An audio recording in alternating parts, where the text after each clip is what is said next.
I was living in Manhattan at the time with my fiance. We woke up and put on the television and saw the news, and we were on the Upper West Side, and it was a beautiful day.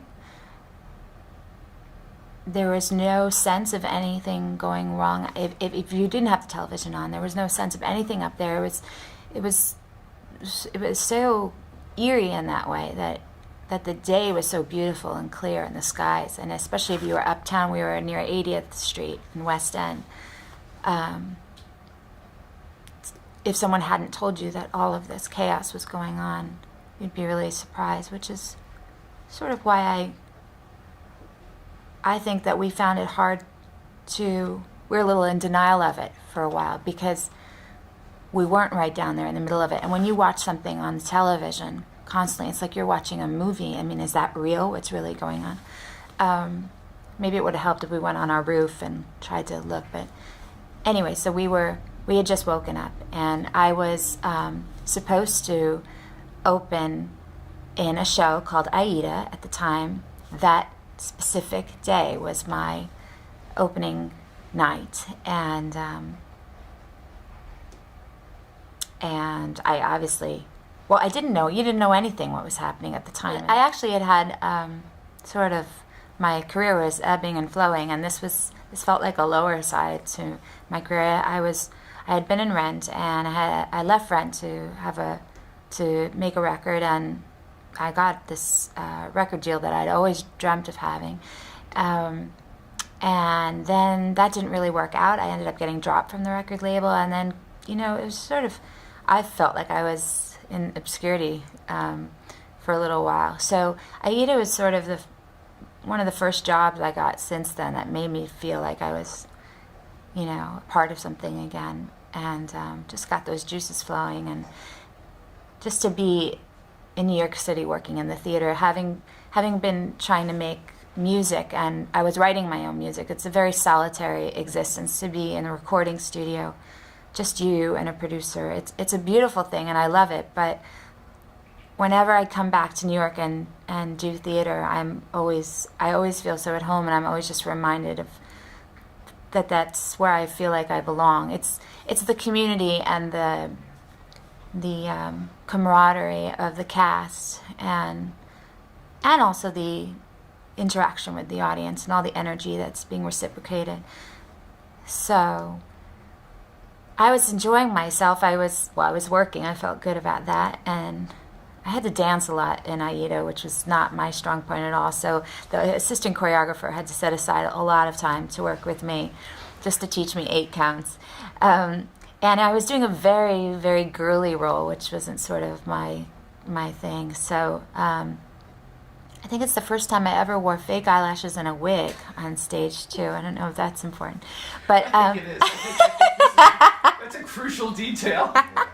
It's funny. I feel like if we're going to try to find the good in the ugly, I've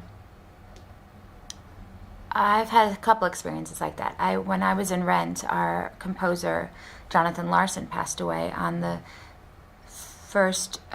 night of our first preview, and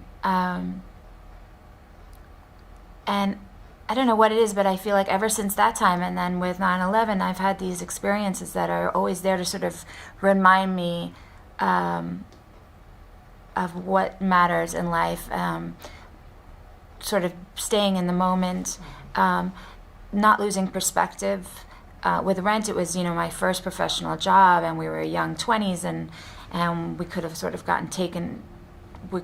of lost our perspective, and instead we were given this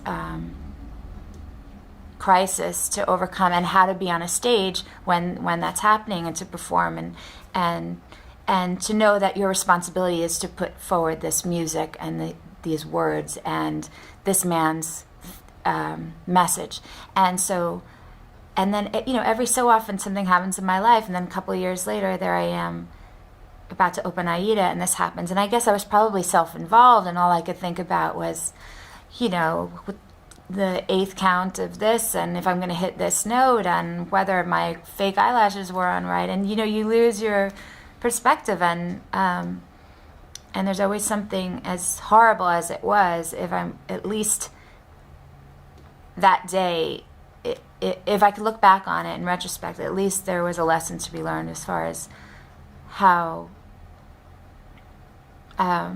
trivial that stuff is in life. And I don't know, I mean, I hope it doesn't seem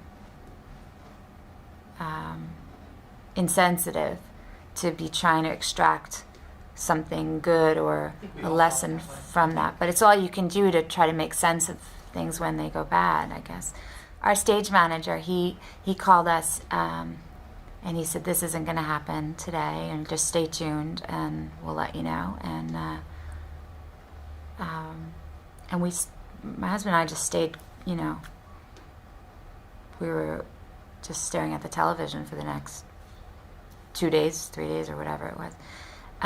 So then I believe you would know how many days after that Broadway opened up. Broadway went up, I think, on that Thursday. On that Thursday. 2 days late, which is astonishing to me that people could go up and do live theater 2 days later. Yes. So could you tell me, do you remember getting a phone call saying, okay, we're going up? Mm-hmm. And do you remember what it was like to actually enter the theater and make that happen? Well, first you have your trek to the theater, which was always so uncanny because I just remember the kindness in everyone as you pass them, the respect for each other, and there was just a gentle quality when people opened doors. You went to get your coffee, or even on the subway, whatever it was just this. It was rather beautiful, I thought. People really looking at each other in the eye when you said hello and, you crossed them on the street. And I just felt awkward being at the theater, to be honest. It just felt like, should I be here? Should we be doing this? Is this going to seem selfish or self-absorbed that we're here putting on a play when there's so much pain going on around us? Is it going to seem, sorry, what's the word? Frivolous, but what's the word for just about business and making money? And is it commercial? Yeah, Exploitive? yeah. Is it? I felt awkward because is it going to feel frivolous? Is it going to feel exploitive? But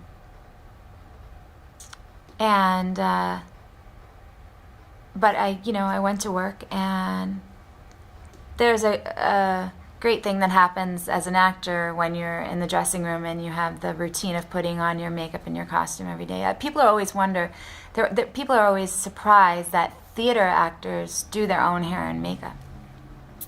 And having been on both sides, where I've been fortunate enough to have somebody dote on me and do a better job than I do for myself, I actually welcome it because it's a ritual. It's a way of getting into character. It's some sort of meditation. It's a way of just sort of having some downtime, and I found that to be healing, for me during that time. Well, also my role was comedic, and which made it even more uncomfortable, because first of all, this is the first day I was going to be on stage, so I had no barometer as to whether my jokes would land, because not only is the audience maybe a quarter full, but obviously they're there in a much different state of mind. So you have to just get up there and, send that joke line out there, and even if they're not really laughing, you just couldn't judge yourself. And yet I thought, well, and they were laughing a little, so I thought, well, this is a nice gift to be able to bring a smile to people's faces. And that's when I realized the strength, the potency, the magic of theater. Because, sometimes it's an escape. which it probably was in this case. I mean, we were just doing the story of Aida, and I had all the funny scenes, and it wasn't that serious, you know. So it was perhaps an escape. They could go, they could laugh, they could hear some music, but also it was the camaraderie, the coming together, the unification of everyone sitting in a theater together that I think has a healing effect. For both the actors and for the audience, I would guess. Certainly for the actors. I mean,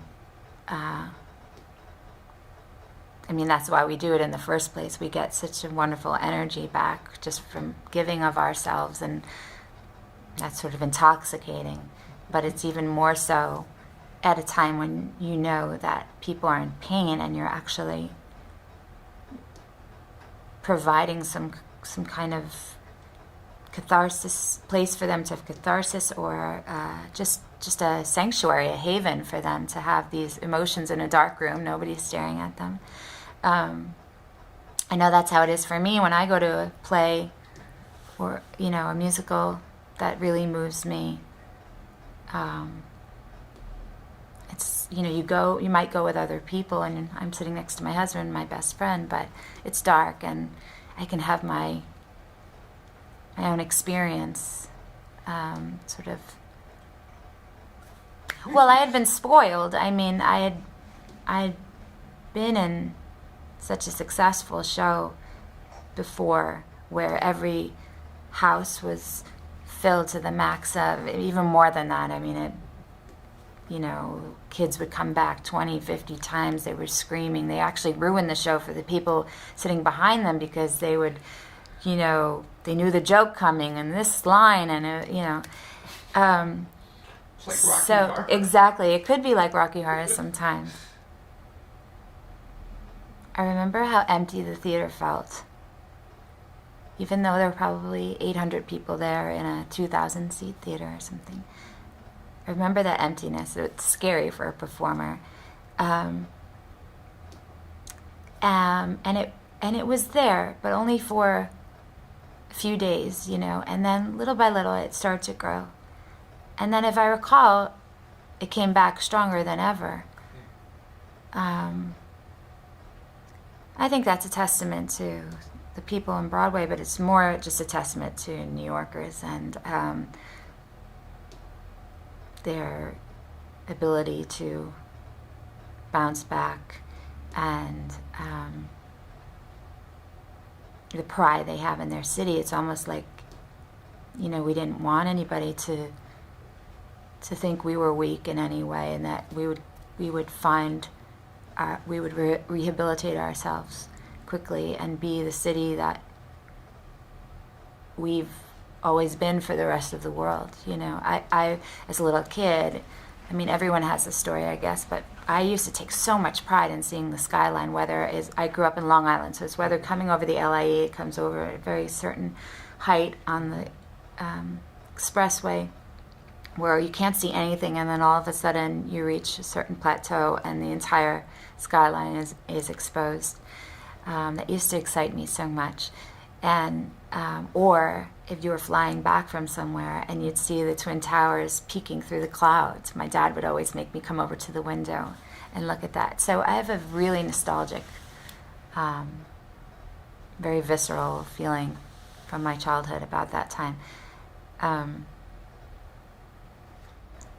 What we do, what I do for a living, it in essence, it makes me feel good. I won't deny that. You know I'm supposed to be entertaining an audience, and I'm so glad when I connect with them and I hear how it's affected their lives or changed their lives in some way.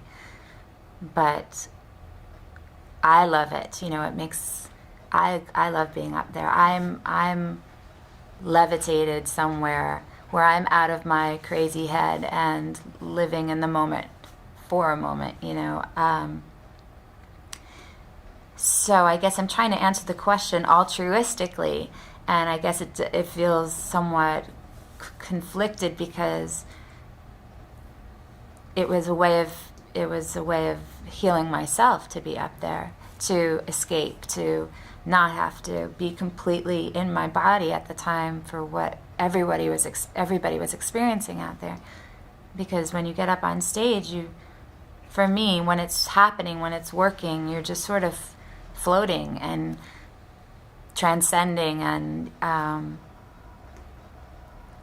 so, like I said, I don't know how magnanimous of a spirit I was.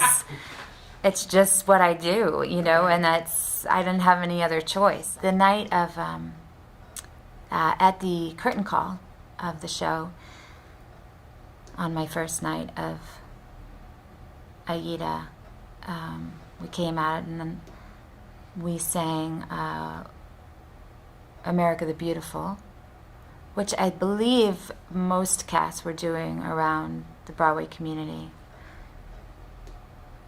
And my father was out there, and he was sitting next to my husband, my fiance at the time. Actually, they got along really well, but they hadn't really connected like they have now. And my father, apparently I'm told this by Tay, my husband, but he just, like, his head, I haven't seen him cry very often, his head just went in between his legs, and he just lost it and was bawling. Put his hand onto my husband's knee, which they were not that connected or close to each other yet for that kind of moment. And I'm told this from my husband, who felt that it sort of brought them, that it was an intimacy that they had never experienced together, made them closer. But he didn't know what to do. I mean, we had never I'd seen my father cry maybe, once or twice before. Certainly my husband hadn't seen this, two men trying to come together. But my point being that everyone was experiencing that. And it's odd that my father found peace in a room full of strangers to have this cathartic moment when, my sister and I have hardly seen him cry. And how powerful that is, the theater and that experience of sharing in a room together. Through music, really, was what it was in my experience. Music speaks to everyone, and there's no... I just think that music sort of tears down boundaries between people, races, everyone's backgrounds. You can't deny what a song, someone's voice, an instrument, whatever that is, you can't deny that emotion, that the way that it fills your soul, and it just brings people together. I mean, I love it because it's where we're all sort of the same.